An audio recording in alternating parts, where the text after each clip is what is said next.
বন্ধুরা, আশা করি তোমরা সবাই ভালো আছো। আজকে চিংড়ি মাছ দিয়ে কুমড়োর তরকারি দেখাবো।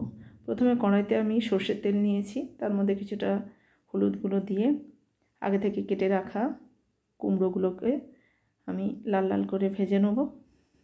কুমড়োটা ভাজা ভাজা হয়ে এলে আমি কিছুটা নুন ওর মধ্যে দিয়েছি।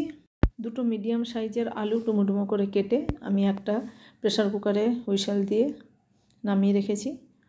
সেই আলুর সঙ্গে আমি ভাজা কুমড়োগুলোকে তুলে রাখলাম। এরপর কড়াতে যে অবশিষ্ট তেল আছে তার মধ্যে 1 টিস্পুন 5 ফোড়ন, একটা মিডিয়াম সাইজের পেঁয়াজকে কুচো করে কেটেছি, আর ভেজে রাখা চিংড়ি মাছ আগে থেকে নুন হলুদ দিয়ে আমি ভেজে রেখেছিলাম, আর 2-3টে তেজপাতা আমি ভালো করে ভেজে নিলাম। এবার ওর মধ্যে আমি ভেজে রাখা কুমড়ো আর আলু অ্যাড করে ভালো করে নাড়াচাড়া করছি। অনেকে কুমড়ো খেতে পছন্দ করেন না, কিন্তু এই প্রসেসে তরকারি রান্না করলে খেতে খুব ভালো লাগে।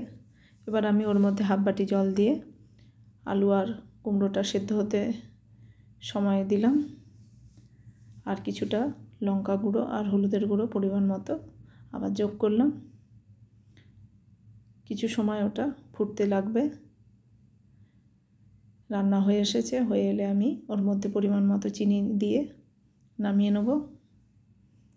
কুমড়োর তরকারি রেডি। বন্ধুরা, আপনারা এই পদ্ধতিতে তরকারিটা রান্না করে আমাকে কমেন্টে জানাবেন কেমন লাগলো। লাইক, শেয়ার, সাবস্ক্রাইব করতে ভুলবেন না। আজকের মতো টাটা।